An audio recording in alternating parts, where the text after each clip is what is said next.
Hello viewer, কেমন আছেন আপনারা? আশা করি ভালো আছেন। আজকে আপনাদের জন্য নতুন একটি টিপস নিয়ে হাজির হয়েছি।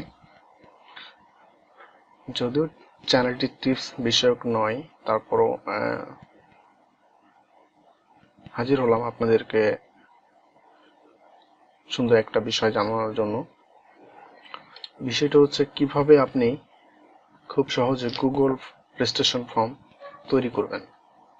তো তার জন্য আপনাকে অবশ্যই একটা জিমেইল অথবা ইমেইল যেটাই বলেন এটা থাকতে হবে। প্রথমে আপনি যা করবেন সেটা হচ্ছে এখানে যাবেন, যে এই বাটনটা দেখতে পাইতেছেন, এখানে যাবার পর যে গুগল ড্রাইভ, যেটা ড্রাইভে যাবেন। যাবার পর এখান থেকে নিউর পর মোর অপশন থেকে গুগল ফর্ম, এই যে দেখতে পাইতেছেন। সো এখানে আসবেন, আসার পর এখান থেকে নামটা চেঞ্জ করবেন। ধরুন আপনি এটাকে দিবেন হচ্ছে যেকোনো একটা নাম দিতে পারেন। এখানে আপনি যদি আপনার রেজিস্ট্রেশন ফর্ম হয়, সো আপনি হতে পারে এটা রেজিস্ট্রেশন ফর্ম, your name। তারপর আপনি এখানে এই বিষয়টা কিভাবে দিবেন, যে শর্ট অ্যান্সার হতে পারে, বা আপনি চাইলে চেক বক্স দিতে পারেন, ড্রপ ডাউন হতে পারে। সো নাম যেহেতু, সেক্ষেত্রে আপনার এটা শর্ট অ্যান্সারই হবে। তারপর আপনি এটাকে দিবেন কি রেকর্ড দিতে পারেন, কারণ এটাকে অবশ্যই নাম ফিল আপ করতে হবে। তারপর আপনি নতুন একটা বক্স তৈরি করলেন, সো নামটাকে সে ফিল আপ করবে। নামের পরে আপনি চাইলে তার জেন্ডার দিতে পারেন, যে আর জেন্ডারটা কিভাবে দিবেন? জেন্ডারটা ধরুন আপনি মাল্টিপল চয়েসের মতো দিতে পারেন, যে আপনি সেটাকে চুজ করবেন। সো এটা হতে পারে আপনার মেল অ্যান্ড আদার্স। এখানে হতে পারে আপনার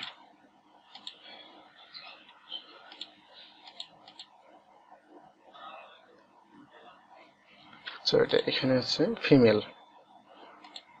তারপর এটাকে আপনি রেকর্ড করে দিলেন। তারপরে আবার নতুন অন্য কোনো অপশন অ্যাড করার জন্য আপনি এখানে দিতে পারেন এজটাকে আপনি শর্ট অ্যান্সারে দিবেন। সো এটা শর্ট অ্যান্সারের জন্য লাগে। তারপরে এটাও আপনি রিকভার করে দিলেন, অ্যান্ড দেন এটাকে আপনি তারপরে আবার নতুন একটা নিতে পারেন। নেওয়ার পরে এখানে আপনি ধরেন দিতে পারি ইমেইলটাও শর্ট অ্যান্সার। সো এটাও আপনি রিকভার করবেন। রিকভার করে দেওয়ার পর আপনি নতুন আরেকটা অপশন নিয়ে এখানে আপনি দিতে পারেন যে কোন বিষয়ে সে পরীক্ষা দিবে। ধরেন হতে পারে হচ্ছে আপনার কোর্স, এটাতে আপনি দিবেন চেক বক্স।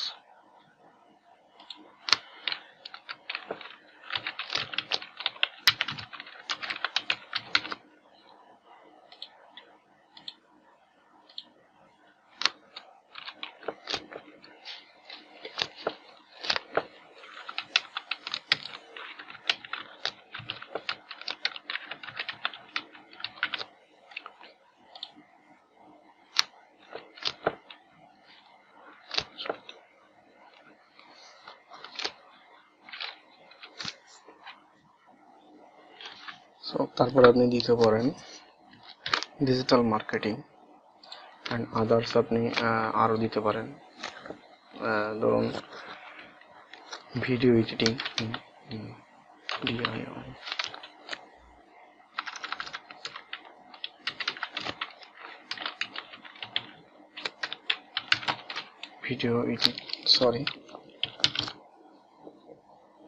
Video editing.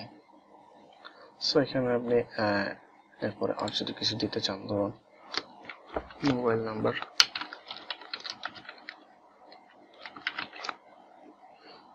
এটাকে শর্ট অ্যান্সার দিলেন। দেওয়ার পর আপনি এখানে রেকর্ড করে দিতে পারেন। তো তারপরে আপনার এখানে যদি কাজ শেষ হয়ে যায়, ধরুন এখানে কাজ শেষ, তো উপরে চাইলে আপনি এটার কালার চেঞ্জ করতে পারেন বা কোনো ব্যাকগ্রাউন্ড আলাদাভাবে নতুন করে অ্যাড করতে পারেন। সো যদি আমরা কালার চেঞ্জ করি, এটা রাখতে পারি অথবা এটাও দিতে পারি। আর যদি আপনি এর সাথে কিছু অ্যাড করতে চান, সেক্ষেত্রে আপনাকে এখান থেকে কালার আপনি নতুন কালার দিতে পারেন। সো তাছাড়া এই যে আপনি চাইলে এখানে কোনো ইমেজ যদি সিলেক্ট করেন, সো আপনি দিতে পারবেন। আপনি এখান থেকে কাস্টমস কিছু ইমেজ পাবেন, ধরুন আলাদা যদি আপনি চান সেটা পাবেন। যদি ওয়ার্ক অ্যান্ড স্কুল, সো এটা আমার মনে হয়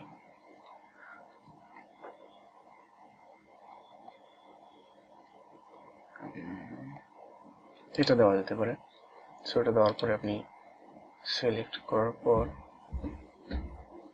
এটাকে সেভ করবেন। সো আমাদের এটা চলে আসছে।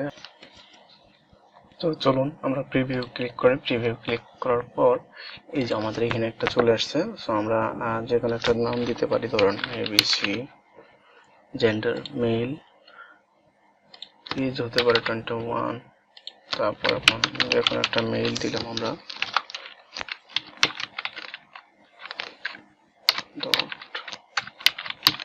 .com। এখন আমরা যে কোনো একটা কোর্স এখানে ক্লিক করব। এগুলো ক্লিক না করলে হবে না। ধরুন এখানে নাম্বার যদি আপনি না দেন, সাবমিট করেন, দেখুন এখানে আপনাকে this is a required question. So আপনাকে এটার জন্য একটা নাম্বার দিতে হবে। ধরুন আমি দিলাম, তারপর এখানে আপনি এগুলো সব দেওয়া শেষ। এখন আপনি সাবমিট করতে পারবেন। এই যে সাবমিট অ্যানাদার রেসপন্স, মানে আপনি এখন ক্লিক করলে নতুন আরেকটা ফর্ম পাবেন। সো এটাকে দেখতে হলে আপনার এখানে দেখুন, এই যে আপনি ফর্মটা তৈরি করলেন, এটাতে যে ফিল আপ করবে সেটা আপনি কিভাবে বুঝবেন? সো দেখুন আমাদের কোশ্চেন্স আর রেসপন্স, এই রেসপন্সে ক্লিক করলে দেখবেন যে কয়টা আসছে। সো এই যে আমাদের এখানে চলে আসছে 1 response, name, gender, and then আপনার এজ, মেল, কোর্স। এই যে দেখুন একটাতে আপনি একটা করবেন। সো এই যে খুব সহজেই অল্প সময়ের মধ্যে আপনি এটা তৈরি করতে পারবেন। সো এই ছিল গুগল ফর্ম তৈরি করার ট্রিক্স বা টিপস, যাই বলেন। কেমন লাগলো জানাবেন। ধন্যবাদ।